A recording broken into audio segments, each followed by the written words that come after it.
Tekap 308 Polres Pringsewu melakukan penyelidikan sehingga mengetahui identitas para pelaku pencurian. Dari identitas tersebut, petugas Tekap 308 Polres Pringsewu langsung menuju ke lokasi para tersangka dan melakukan penangkapan, Firda. Didi, kemudian seperti apa modus dan motif dari dua tersangka dalam melakukan aksi pencurian kotak amal ini? Para pelaku ini mencari masjid atau musola yang sepi, kemudian untuk menjalankan aksinya, mereka menjalankan aksi dengan cara membobol kotak amal menggunakan obeng. Para pelaku ini melakukan aksi pembobolan kotak amal tersebut lantaran terdesak kebutuhan untuk judi online dan untuk kebutuhan sehari-hari. Begitu, Firda. Kemudian, Didi, apakah ini aksi pencurian ini sudah dilakukan hanya baru sekali ini saja, atau kedua pelaku sudah pernah melakukan aksi-aksi pencurian sebelumnya?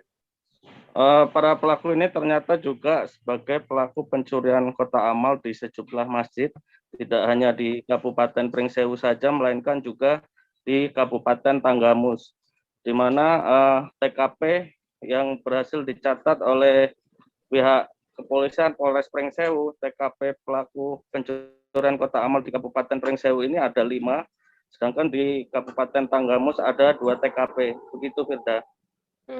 Berarti ini memang sudah dua tersangka ini sudah lama melakukan aksi pencurian kotak amal.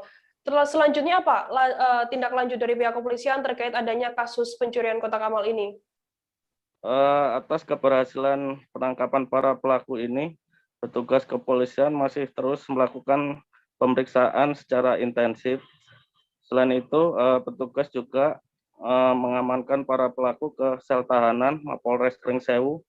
Polisi mengenakan kepada para pelaku pasal 363 KUHP tentang pencurian dengan ancaman hukuman 7 tahun penjara. Sementara salah satu pelaku karena diketahui sebagai anak di bawah umur, sehingga polisi tetap mengacu pada Undang-Undang Nomor 11 Tahun 2012 tentang Peradilan Anak. Begitu, Firda. Baik, Tribuners, tadi jurnalis kami juga melakukan wawancara dengan Kasat Reskrim Polres Pringsewu, Ibtu Feabu Adi Gemayura Pranata. Berikut liputan lengkapnya untuk Anda. Kejadian kemarin di Masjid Al-Fajar, kejadian malam hari. Jadi yang diamankan 2 orang, satu atas nama A, yang satu atas nama B, inisial B. Terkait dengan tindak pidana yang kita sangkakan 363, yaitu pencurian dengan pemberatan. Untuk kerugiannya, untuk yang terakhir dilakukan di Al-Fajar itu sekitar 4.500.000. Terkait dengan TKP itu ada 7. Terkait ada 7, yang 5 diantaranya sudah dilaksanakan di Pringsewu, 2 di di Tanggamus. Untuk motifnya sendiri seperti apa, Bang? Gimana? Untuk motifnya sendiri, untuk yang digunakan alatnya itu, barang buktinya itu digunakan untuk judi online. Gitu. Hasilnya itu ya? Hasilnya itu. Jadi yang sudah kita laksanakan pemeriksaan dan keterangan dari tersangka sendiri, uangnya hasil pencurian itu digunakan untuk judi online. Untuk pasal yang disangkakan, Bang? 363, unsur pasal yang disangkakan 363, pencurian dengan pemberatan. Ancaman hukumannya? Ancamannya 4 tahun. Jadi hasil dari maling itu dipergunakan untuk judi online dan untuk kebutuhan sehari-hari. Selain dari itu, yang terakhir ini dipergunakan untuk apa? Yang mendapatkan hasil 4,5 juta. Untuk si bintang. Oh, HP untuk si bintang itu berapa harganya? 1.400. Sama motor, benerin motor. Beli blok sama beli CDI. Tribuners, kita akan jeda sejenak. Kami akan menyajikan informasi menarik untuk Anda selesai ini. Tetap di Live Update. Oke, apa kabar Bang Arifki di sini untuk strateginya? Kalau saya sendiri di Game Week 37 ini yang semalam baru mulai, saya udah pasti. Sebenarnya aku nggak ngerasa itu penangkapan atau penggerebegan atau apapun itu, karena gini loh, posisinya aku kriteria. Jadi kita mengenal disebut dengan stroke yang tidak berdarah dengan stroke yang berdarah. Stroke yang tidak berdarah itu biasanya ditandai dengan adanya penyumbatan. Kalau itu terjadi di sini mungkin pikirnya tidak ke situ kali ya, tapi kalau di Korea atau di Kamboja itu ada beberapa paper yang saya itu mas, ya dulunya tukang koran. Oh gitu ya. Tukang koran. Ya, saya baca itu Pak. Tuh kan pernah baca kan? Ya. Jadi kalau saya jadi tanggam itu udah bersyukur banget. Si anak ini dijadikan sebagai tersangka begitu. Ya, kalau ini kita bicara yang di luar kasus Sebongondo ya. Dengan nama hujan shower, di mana terdapat batas jelas antara daerah hujan dan tidak hujan yang biasanya terjadi pada fase awal mature stage atau tahap berbahaya dewasa. itu Kang. Jadi mulai artinya terjadinya perlembekan. Nah itu untuk penetrasi akan sulit. Gitu ya. Dok saya ini menurut saya memang tidak mudah, bukan urusan tanah diambil. Kalau misalnya Amerika Serikat sekarang, Rasulullah mengatakan dalam sebuah hadis bahwa berpuasa di 6 hari Syawal itu. Oke, apa kabar Bang Ariski di sini untuk strateginya? Kalau saya sendiri di Gimik 37 ini yang semalam baru mulai, saya udah sebenarnya aku nggak ngerasa itu penangkapan atau penggerebegan atau apapun itu, karena gitu posisinya aku kriteria. Jadi kita mengenal disebut dengan stroke yang tidak berdarah dengan stroke yang berdarah. Stroke yang tidak berdarah itu biasanya ditandai dengan adanya penyumbatan. Kalau itu terjadi di sini mungkin pikirnya tidak ke situ kali ya, tapi kalau di Korea atau di Kamboja itu ada beberapa paper yang saya itu mas, ya dulunya tukang koran. Oh gitu ya. Tukang koran. Ya, saya baca itu Pak. Tuh kan pernah baca kan? Ya. Jadi kalau saya jadi tanggam itu udah bersyukur banget. Si anak ini dijadikan sebagai tersangka begitu. Ya, kalau ini kita bicara yang di luar kasus Sebongondo ya. Dengan nama hujan shower, di mana terdapat batas jelas antara daerah hujan dan tidak hujan yang biasanya terjadi pada fase awal mature stage atau tahap berbahaya dewasa. itu Kang. Jadi mulai artinya terjadinya perlembekan. Nah itu untuk penetrasi akan sulit. Gitu ya.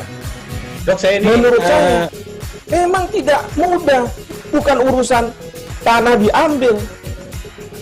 Kalau misalnya Amerika Serikat sekarang, Rasulullah mengatakan dalam sebuah hadis bahwa berpuasa di 6 hari Syawal itu. Oke, apa kabar Bang Ariski di sini untuk strateginya? Kalau saya sendiri di Gimik 37 ini yang semalam baru mulai, saya udah sebenarnya aku nggak ngerasa itu penangkapan atau penggerebegan atau apapun itu, karena gitu posisinya aku kriteria. Jadi kita mengenal disebut. Terima kasih Anda masih bersama kami di Live Update. Kita beralih ke informasi selanjutnya, Saudara.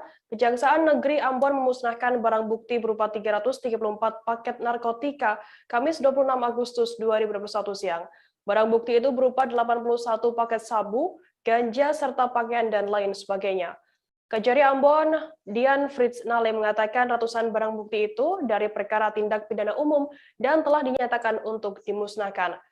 Nale menambahkan pemusnahan dilakukan dengan 2 cara, yakni dibakar dan dilarutkan ke dalam air. Untuk mengetahui informasi lebih detailnya sudah bergabung bersama kami, wartawan dari Tribun Ambon. Ada Tanita Patiasina yang akan memberikan laporan lengkapnya untuk Anda. Halo Tanita, selamat siang. Halo Tribuners, halo rekan Firda. Tanita, bisa Anda jelaskan apa saja yang dimusnahkan dalam proses pemusnahan barang bukti di Kejari Ambon kemarin?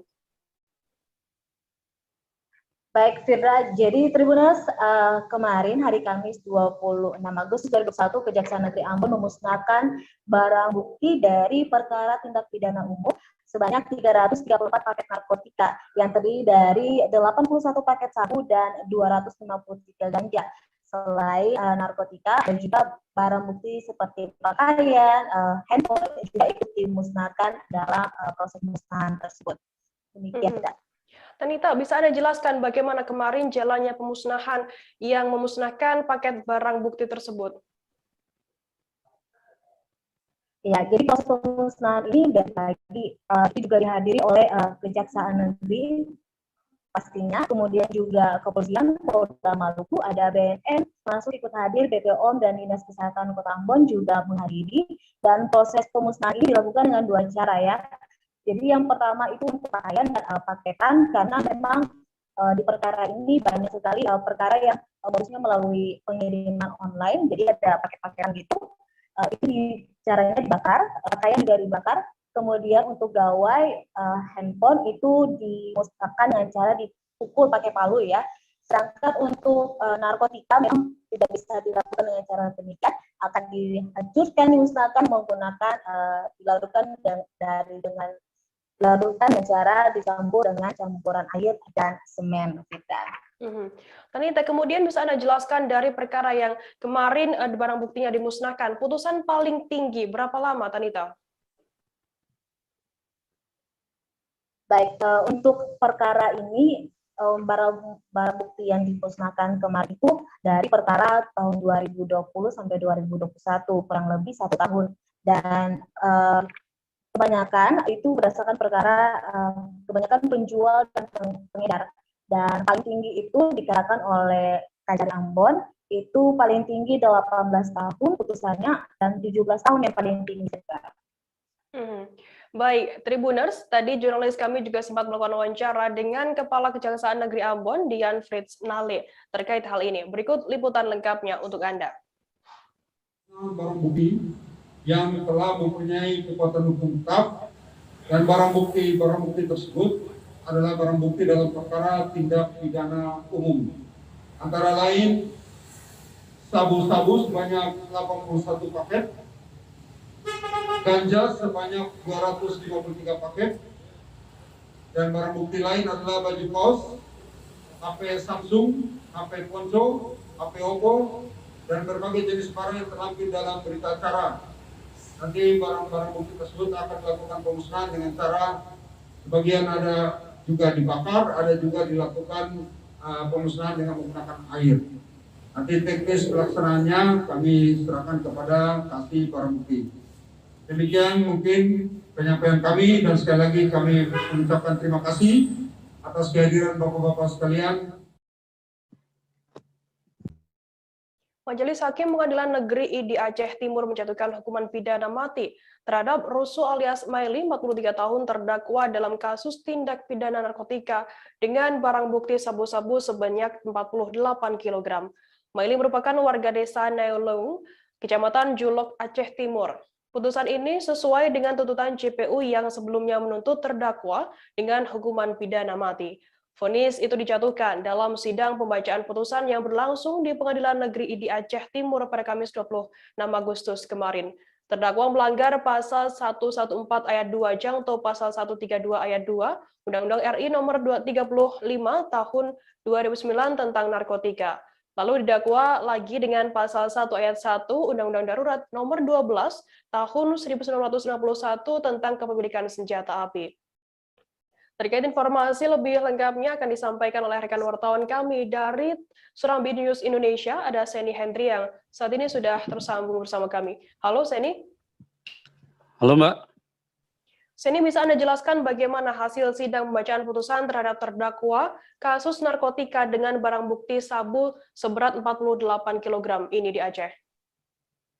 Iya Mbak, dapat saya laporkan bahwa dalam pembacaan putusan Rabu 25 Agustus 2021 kemarin, Majelis Hakim Pengadilan Negeri ID menjatuhkan hukuman pidana mati terhadap terdakwa Rusu alias Maili, terdakwa dalam perkara tindak pidana narkotika dengan barang bukti sabu-sabu seberat 48 kg. Sidang putusan ini dipimpin oleh Ketua Majelis Hakim Aprianti SH MH dan 2 hakim anggota yakni Khalid AMD SH MH dan Reja Basira Siregar SH MH yang berlangsung secara virtual, di mana terdakwa mengikuti sidang dari Lapas Kelas 2B ID Aceh Timur. Sedangkan JPU dari Kejaksaan Negeri Aceh Timur yang hadir dalam sidang ini Hari Arpan SH, M. Iqbal Zakwan SH, dan Ceri SH. Vonis Majelis Hakim terhadap terdakwa ini telah sesuai dengan tuntutan Jaksa Penuntut Umum sebelumnya, yang mana juga telah menuntut agar terdakwa dijatuhi hukuman pidana mati.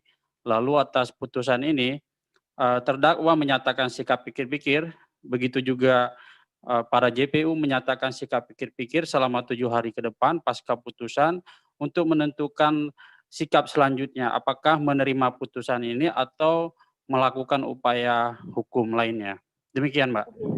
Jadi kemudian apa saja pertimbangan dari majelis hakim sehingga terdakwa dijatuhi hukuman pidana mati? Ya, Mbak. Dalam vonis ini, Majelis Hakim Apriyanti dan Reza Bastira Afirmasi Serambi mengatakan ada beberapa pertimbangan majelis hakim sehingga menjatuhkan pidana mati terhadap terdakwa. Di antaranya karena terdakwa ini didakwa dengan dakwaan kumulatif. Pertama, terdakwa ini didakwa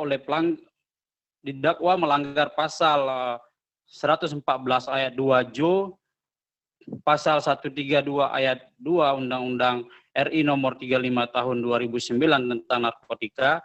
Kemudian didakwa lagi dengan pasal 1 ayat 1 Undang-Undang Darurat nomor 12 tahun 1951 tentang kepemilikan senjata api ilegal.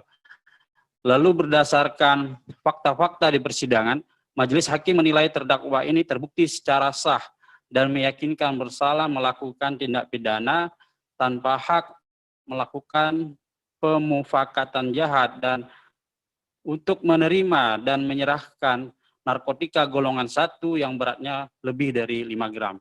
Dan terdakwa terbukti juga melakukan tindak pidana menguasai senjata api ilegal. Hal lain yang memberatkan terdakwa adalah karena perbuatan terdakwa ini tidak mendukung kebijakan pemerintah dalam memberantas narkotika. Kemudian terdakwa sudah berulang kali memasok narkotika ke Aceh via jalur laut, yaitu sudah sebanyak 17 kali. Kemudian barang bukti terdakwa dalam perkara ini mencapai 48 kg. Kemudian perbuatan terdakwa dapat merusak generasi muda bangsa. Selain itu, terdakwa tidak kooperatif dan berbelit-belit dalam persidangan, serta terdakwa tidak menyesali perbuatannya. Sehingga atas pertimbangan tersebut, majelis hakim menjatuhkan hukuman pidana mati terhadap terdakwa. Begitu, Mbak. So, ini kemudian bisa Anda jelaskan sedikit mengenai kronologi penangkapan dari terdakwa sendiri yang memiliki sabu seberat 48 kg ini? Iya, Mbak. Penangkapan terhadap terdakwa itu tepat pada Minggu 29 November 2020 silam di Desa Bukit Panjo, Kecamatan Nurusalam, Kabupaten Aceh Timur, di mana polisi berhasil menangkap terdakwa saat mengendarai mobil CRP. Setelah dilakukan penggeledahan, kemudian polisi menemukan 3 karung berisi narkotika jenis sabu-sabu dari dalam mobil pelaku. Selain itu, polisi juga menemukan 1 senjata api laras pendek, beserta 5 butir amunisi, serta 2 HP dan sejumlah barang bukti lainnya. Atas perbuatan pelaku waktu itu, polisi menjerat terdakwa melanggar pasal 114 ayat 2 Jo, pasal 132 ayat 1, Undang-Undang RI nomor 35 tahun 2009 tentang narkotika, dan pasal 1 ayat 1 Undang-Undang Darurat nomor 12 tahun 1951. Demikian, Mbak. Baik, terima kasih wartawan Serambi News Indonesia, Seni Hendriata, atas laporan Anda. Selamat bertugas kembali. Kita beralih ke informasi selanjutnya, Saudara. Sebanyak 5 orang pengunjung terseret ombak di Pantai Pasir Jambak, Kelurahan Pasianan 3, Kecamatan Kota Tangah, Kota Padang, Sumatera Barat. Kejadian ini terjadi sekitar pukul 16.40 waktu Indonesia Barat pada Kamis 26 Agustus kemarin. Korban yang sudah ditemukan sebanyak 4 orang dengan kondisi 3 orang selamat dan 1 orang meninggal dunia. Sementara untuk 1 orang lagi belum ditemukan dan masih dalam pencarian petugas. Untuk mengetahui informasi lebih lengkapnya sudah bergabung bersama saya, wartawan dari Tribun Padang, ada Rezi Aswar yang akan memberikan laporan lengkapnya untuk Anda. Halo Rezi. Halo Firda. Rezi, bisa Anda jelaskan dari kelima orang yang terseret ombak ini, apakah ini warga sekitar ataukah mereka pengunjung wisata di sana? Iya, ini tepatnya terjadinya di kawasan masih objek wisata ya, di kawasan Pantai Pasir Jambak, Kelurahan Pasianan 3, Kecamatan Kota Tangah, Kota Padang, di mana ini merupakan pengunjung yang datang ke lokasi objek wisata dan terjadi tepat sore kemarin dilaporkan pukul 16:40 waktu Indonesia bagian barat ke BPBD dan Basarnas setempat. Gitu, Bunda. Bisa Anda jelaskan terkait proses pencarian kelima korban ini seperti apa kemarin? Iya, sejak kemarin petugas sudah melakukan pencarian dari sore sehingga bisa ditemukan satu orang selamat dan satu orang meninggal dunia dan 3 orang selamat. Dan dilanjutkan hingga malam hari penyisiran di bibir pantai dan dilanjutkan pada pagi hari ini, begitu Bunda. Untuk informasi terbarunya pada hari ini, bagaimana update pencarian korban yang belum ditemukan ini? Ya, untuk hari ini petugas gabungan yang terdiri dari BPBD, Basarnas, polisi, TNI, dari Marinir, dan PMI juga telah melakukan pencarian dengan menyisir bagian kawasan bibir pantai dan juga bagian laut dengan menggunakan perahu karet gitu. Baik, Tribuners, tadi jurnalis kami juga sempat melakukan wawancara dengan Danru Kantor Pencarian dan Pertolongan Padang, Februs Anggara. Berikut liputan lengkapnya untuk Anda. Kami mendapatkan info kembali bahwasannya dari 5 korban telah dapat diselamatkan 3 orang, ya 3 orang. Kemudian pada saat kami sampai, kami melakukan pencarian, kami berhasil menyelamatkan 1 orang lagi, atas nama Bapak Luki, umur 41 tahun. Nah, kami melakukan pencarian dengan menggunakan perahu karet dan tim rescue yang melakukan pencarian di sekitar bibir pantai. Nah, untuk korban atas nama Sabri yang 1 orang ini yang sedang kami lakukan pencarian sampai pukul 18.30 masih belum bisa ditemukan. Kami akan melanjutkan pencarian besok pagi pukul 6:30 pagi. Ya, sesuai dengan SOP, mungkin malam kita akan melakukan pemantauan saja. Kalau misalnya ada info, kita akan langsung ke lokasi. Seperti itu. Bang, dia awalnya berenang mandi-mandi atau gimana? Menurut keterangan keluarga korban, mereka ini tamasya mandi-mandi di tepi pantai, ya, mandi-mandi di tepi pantai. Pada saat mandi-mandi, mungkin anak-anak ini yang tidak bisa berenang terseret arus, terseret ombak, ditolonglah dengan orang tuanya, ya, ditolong dengan orang tuanya. Mungkin karena orang tuanya kelelahan dan tidak bisa berenang juga ikut terseret ombak juga orang tuanya.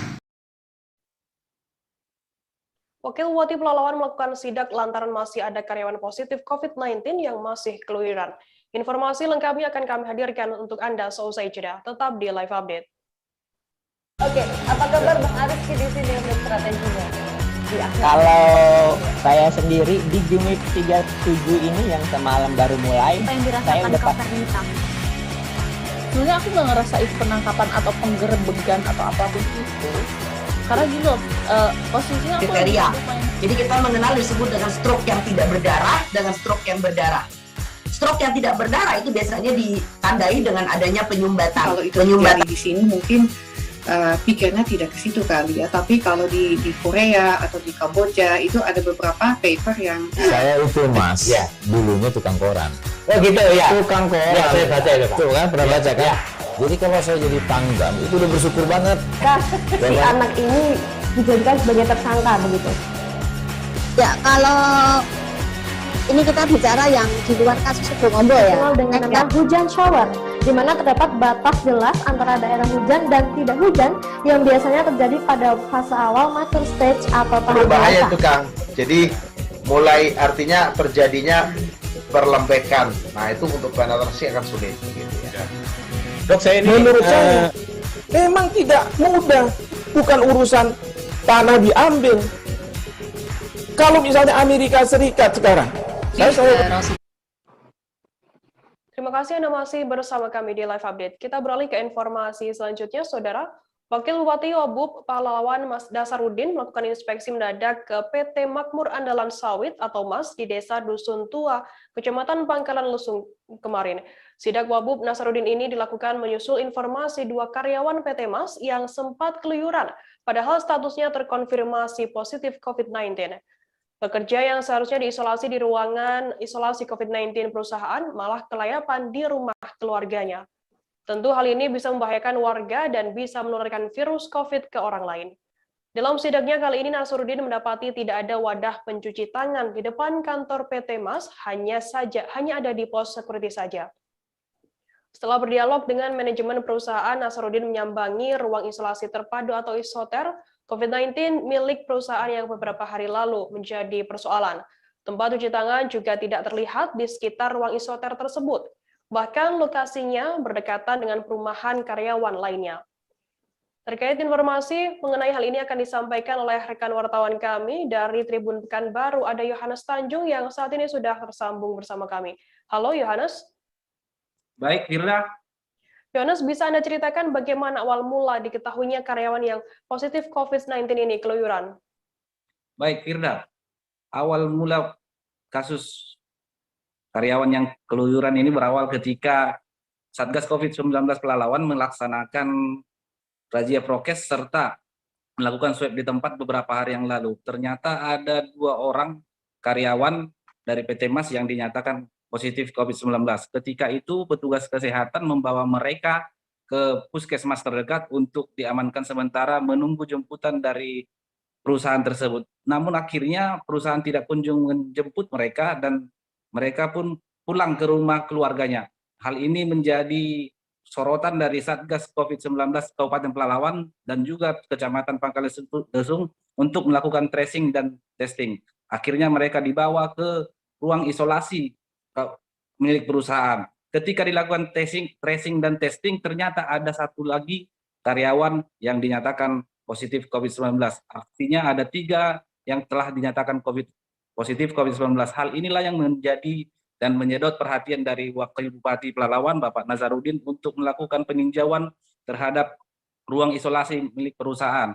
Pasalnya perusahaan dinilai kurang mendukung program pemerintah dalam menekan laju penyebaran COVID-19. Demikian, Firda.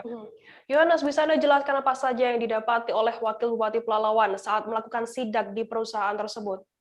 Baik, ketika sidak ke perusahaan PT Makmur Andalan Sawit, Wakil Bupati mendapati tidak adanya wadah pencuci tangan di sekitar kantor PT Mas, yang lebih tepatnya di dekat pabrik minyak kelapa sawit, termasuk juga di ruang isolasi terpadu atau isoter milik perusahaan juga tidak ada didapati pencuci tangan. Selain itu, lokasi ruang isoter juga berdekatan dengan permukiman karyawan lainnya yang bisa menyebarkan virus corona ke karyawan sebelumnya. Demikian, Firda.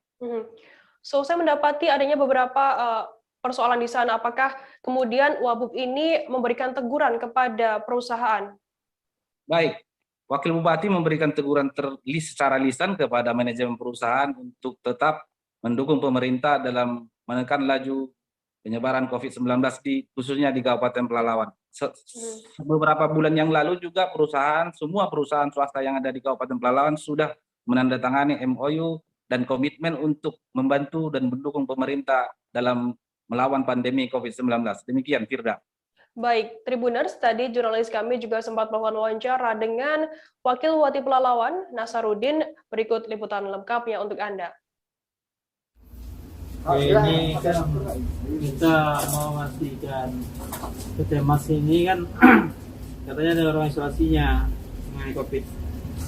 Kemarin kan beredar itu berita, enak kan? Video Pak Kapolsek marah-marah. Kapolsek marah-marah, kemudian macam. Padahal sebulan lalu, 2 bulan lalu kita sudah merugikan 1 perusahaan.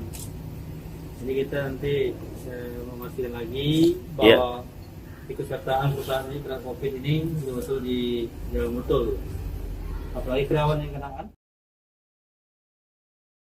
Pihak SMK Negeri 1 Sukadana Kabupaten Kayong Utara telah mempersiapkan tempat cuci tangan sebagai dukungan penerapan protokol kesehatan ketat di lingkungan sekolah. Hal itu diungkapkan oleh Kepala SMK Negeri 1 Sukadana, Tulus, yang mengatakan pihaknya telah memberikan upaya maksimal terkait dukungan sarana dan prasarana protokol kesehatan. Selain tempat cuci tangan, pihak sekolah juga menyiapkan masker bagi para siswa yang tidak membawa ataupun lupa. Namun, Tulus tetap mengimbau bagi para tenaga pengajar dan siswa diharuskan mengenakan masker. Untuk mengetahui informasi lebih lengkapnya sudah bergabung bersama saya, wartawan dari Tribun Pontianak, ada Jovi Lasta yang akan memberikan laporan lengkapnya untuk Anda. Halo Jovi, selamat siang. Halo rekan Firda, selamat siang. Jovi, bisa Anda jelaskan bagaimana penerapan prokes di SMKN 1 Sukadana saat ini? Nah, untuk saat ini di Sekolah SMK Negeri 1 Sukadana, tepatnya di Kabupaten Kayong Utara, Provinsi Kalimantan Barat, telah menyiapkan protokol kesehatan 5M guna mencegah penyebaran pandemi virus COVID-19 di wilayah sekolah.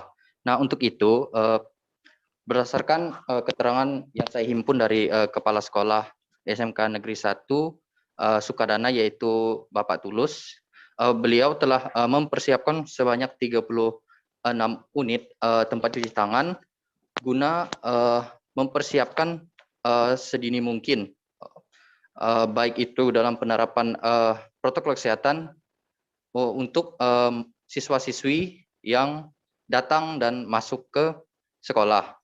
Nah, seperti itu rekan Wirda. Berdasarkan pantauan Anda di sana, apakah penerapan prokes ini sudah berjalan dengan maksimal?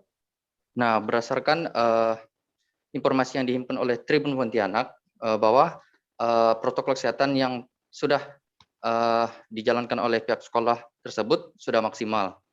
Nah, tentunya kegiatan pembelajaran secara tatap muka ini terbatas ya, mengikuti dari instruksi dari Dinas Pendidikan dan Kebudayaan Provinsi Kalimantan Barat. Nah, untuk itu pihak sekolah menindaklanjuti aturan tersebut. Nah, berdasarkan wilayah zonasi, bahwa di wilayah Kabupaten Kayong Utara itu berada di zona oranye. Nah, untuk wilayah zona oranye itu masih bisa melaksanakan pembelajaran tatap muka, tetapi secara terbatas, dengan menerapkan pembelajaran tatap muka selama 2 hari dalam seminggu, dan masa pembelajaran itu sekitar 3 jam, dan juga untuk pembatasan siswa-siswi yang masuk itu sekitar 50%. Nah, untuk kegiatan pembelajaran sendiri itu secara bergilir dimulai dari kelas 10, 11, hingga 12. Nah, dari data yang telah dihimpun oleh Tribun Pontianak, yaitu dari Dinas, dari zonasi wilayah per tanggal 22 Agustus, yang dikeluarkan oleh Dinas Kesehatan Provinsi Kalimantan Barat, dan juga melalui BLC Satgas COVID-19 Nasional per tanggal 24 Agustus 2021 pada pukul 20.15, bahwa diketahui wilayah Kabupaten Kayong Utara berada di zona oranye. Kembali Firda. Oke, kemudian bagaimana untuk imbauan dan sosialisasi prokes yang disampaikan oleh pihak sekolah kepada siswa-siswi mereka?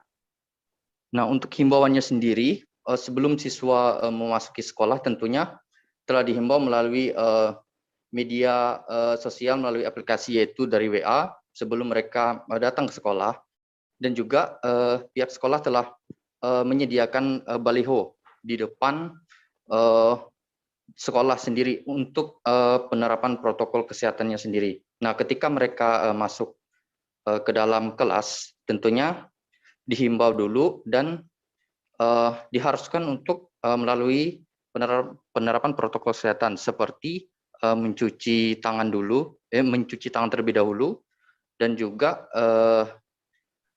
melakukan pemeriksaan suhu tubuh, dan juga dilihat apakah para siswa-siswi telah menggunakan masker atau tidak. Nah, jika diketahui suhu tubuh dari siswa-siswi itu tinggi, maka dihimbau untuk tidak mengikuti kegiatan belajar mengajar. Bukan tak terkecuali untuk guru juga.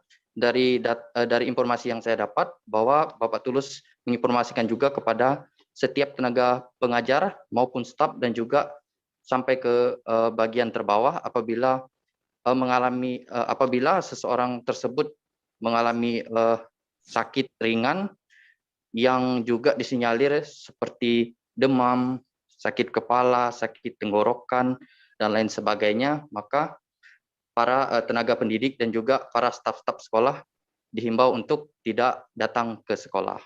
Kembali rekan Firda. Baik, terima kasih wartawan Tribun Pontianak Jovi Lasta atas laporan Anda. Selamat bertugas kembali. Kita beralih ke informasi selanjutnya, Saudara. Pejuang penuntut keadilan masyarakat dari Aliansi Merah Putih PPKM menggelar aksi untuk menyampaikan aspirasi masyarakat dan tuntutan menyikapi penanganan COVID-19 di Sulawesi Utara. Aliansi ini berkumpul di titik kumpul di depan Ex-Giant Kairagi, Jalan AA Maramis, Kamis 26 Agustus kemarin. Mereka membawa tuntutan yang menilai pemerintah dan DPRD Provinsi Sulut gagal menangani pandemi COVID-19. Hal itu sebagaimana rilis yang para aliansi ini bagikan bagi semua pengendara yang lewat di jalur tersebut. Dalam rilis tersebut juga ditulis sebelumnya pihak mereka sudah melakukan hearing bersama stakeholder pada 16 Agustus kemarin. Namun tuntutan mereka saat hearing tidak diindahkan, maka dari itu mereka turun ke jalan untuk menyampaikan aspirasinya. Terkait informasi lebih lengkapnya akan disampaikan oleh rekan wartawan kami dari Tribun Manado. Ada Fistel Mukuan yang saat ini sudah tersambung bersama kami. Halo Fistel. Ya, halo rekan Firda dan Tribuners. Fistel, bisa Anda jelaskan bagaimana jalannya aksi demo yang dilakukan oleh aliansi ini? Ya, makasih rekan Firda. Jalannya aksi ini, yang mengikuti aksi ini ada dari berbagai para buruh, para pekerja seni di kafe-kafe, dan para masyarakat yang sudah di PHK. Mereka bersatu bukan hanya dari yang beragama Kristen, tapi juga yang beragama Islam. Mereka bersatu menuntut terkait PPKM ini kepada pemerintah. Awalnya titik kumpulnya mereka berkumpul di depan X Giant di Kairagi, Jalan AA Maramis. Setelah dari situ sekitar jam 11 mereka terkumpul. Di jam 12 meskipun cuaca hujan deras, mereka pergi ke kantor DPRD Provinsi Sulawesi Utara. Setelah di sana mereka menyampaikan aspirasi mereka sekitar 1 jam. Setelah dari kantor DPRD Provinsi Sulawesi Utara, mereka beranjak ke kantor Gubernur Sulawesi Utara. Di sana juga mereka menyampaikan apa aspirasi mereka kepada pemerintah. Demikian, Firda. Fistel, bisa Anda jelaskan apa saja tuntutan massa dalam aksi unjuk rasa kali ini? Ya, tuntutan mereka ada 8 tuntutan. Yang pertama, tidak menjadikan sertifikat vaksin menjadi salah satu syarat untuk pengurusan administrasi baik pemerintahan maupun perjalanan. Yang kedua, menyamaratakan harga PCR se-Sulawesi Utara sebagaimana yang disampaikan Presiden Republik Indonesia Bapak Jokowi. Dan yang ketiga, mereka menuntut perpanjangan waktu operasional baik kafe, warung makan, dan warung kopi hingga sampai jam 2 pagi atau 02.00. Sebagaimana kita ketahui sekarang hanya sampai jam 8 malam. Karena di Kota Manado level 4, sehingga sesuai surat edaran hanya sampai jam 8. Mereka menuntut agar sampai jam 2. Tuntutan yang keempat, mendistribusikan bantuan terhadap para pekerja informal dan PHK yang terdampak di tengah pandemi ini. Tuntutan yang kelima, menurunkan harga uang kuliah tunggu bagi mahasiswa yang sedang kuliah di perguruan tinggi se-Sulawesi Utara. Yang keenam, perbaikan kinerja Rumah Sakit Prof. Kando dari penanganan hingga penanggulangan, karena mereka menilai saat ini penanganan di Prof. Kando belum maksimal.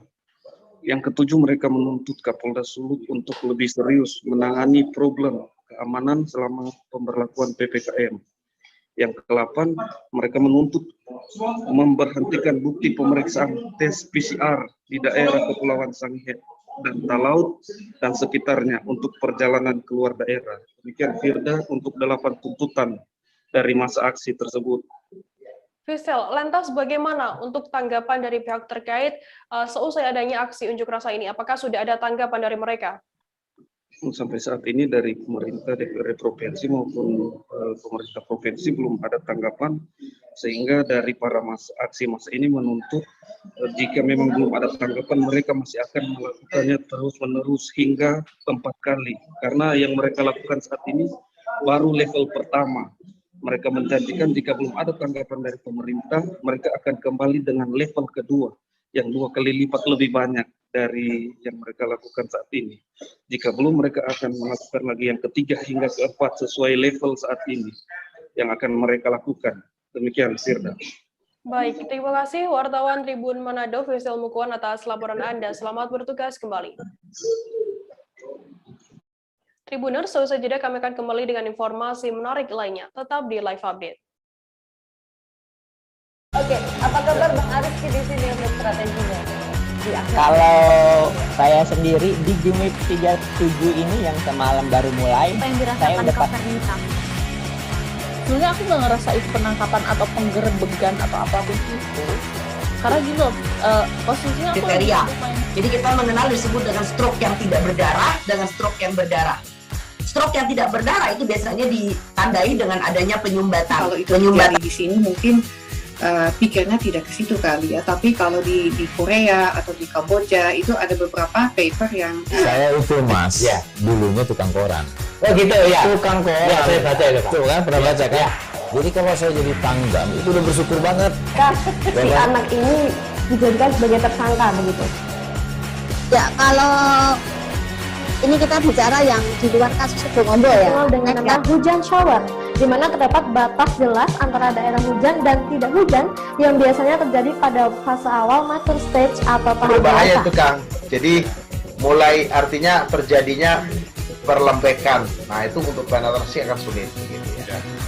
Dok, saya ini menurut saya memang tidak mudah, bukan urusan tanah diambil.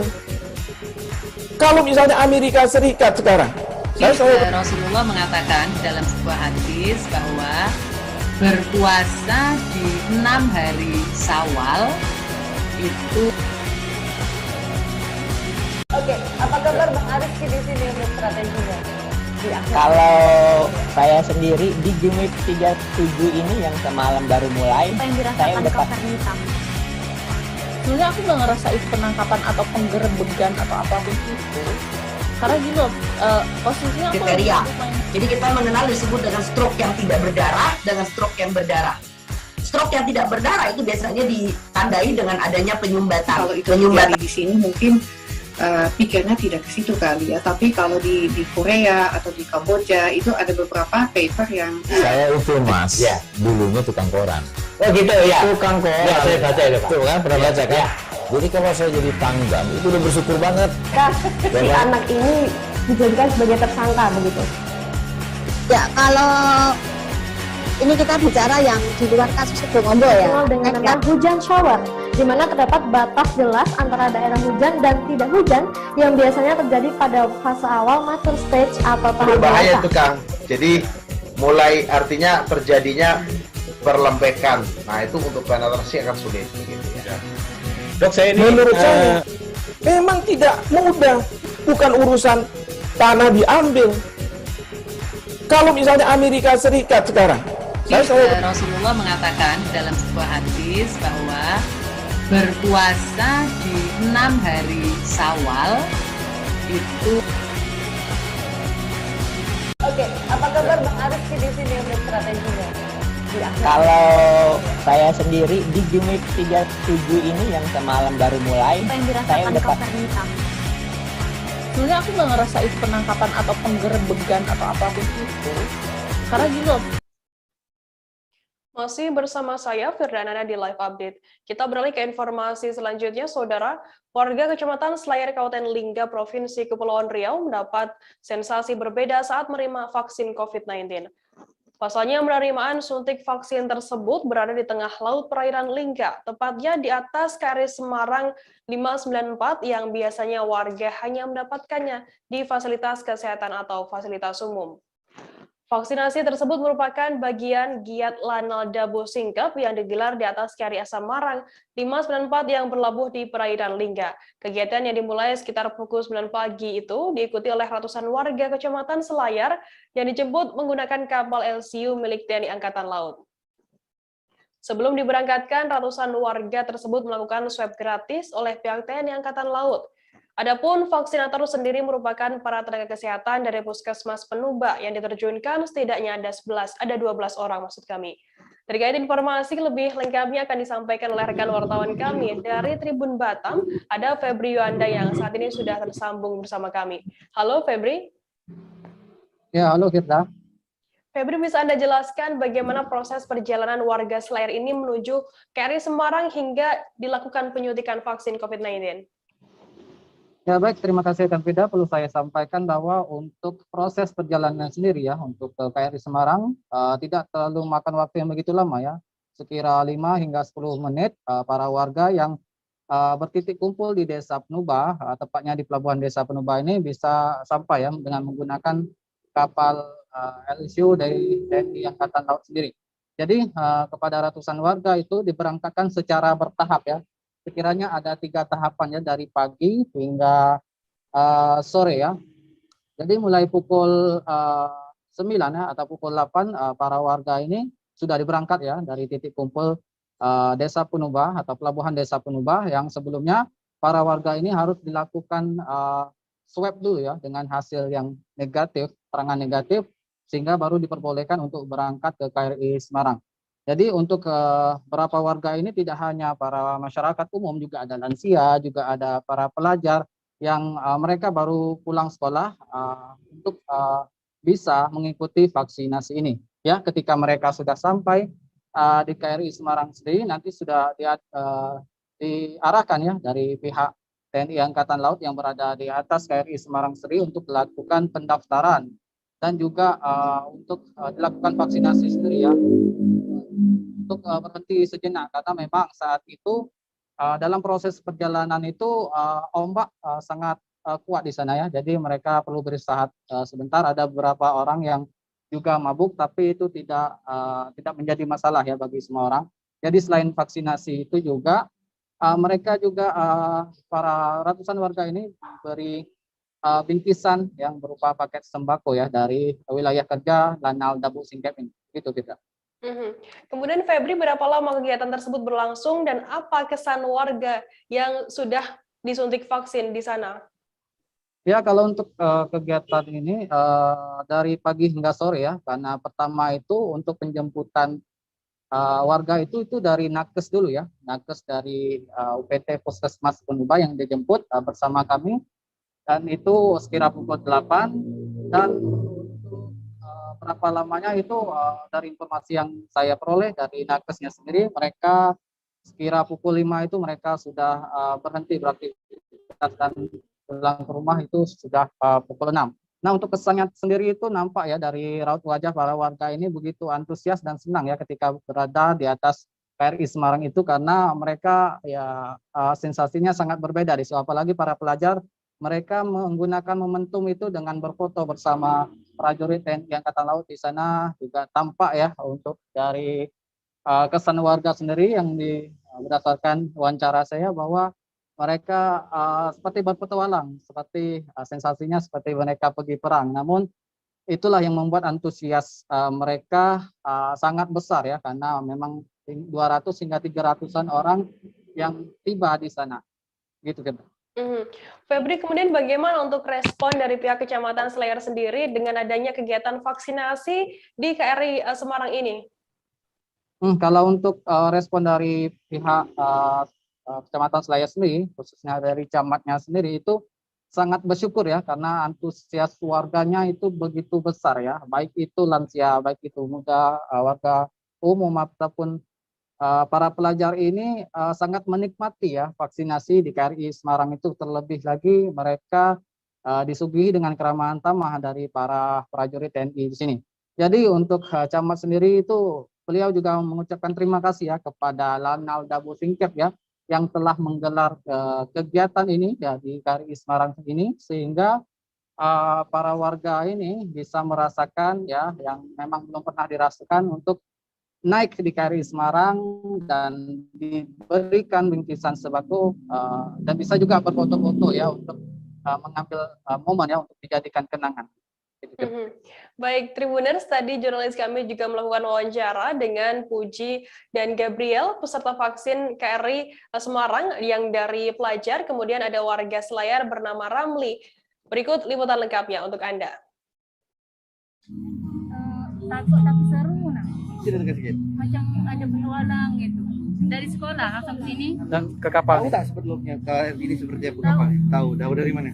Tahu dari guru kasih tahu. Sedap. Naik dari sini. Jadi tahu apa yang terjadi di sini. Betah ya? Senang aja gitu, karena kan berbeda dari tempat yang pertama ya. Dari awal ya. Karena di sini menuju ke sini perlu perjuangan, ditambah pula tadi itu gelombangnya kuat gitu. Karena menganggap bahwa vaksin itu sangat perlu, jadi ayolah ramai-ramai kita menyukseskan vaksin ini. Terima kasih banyak kepada TNI, layanannya cukup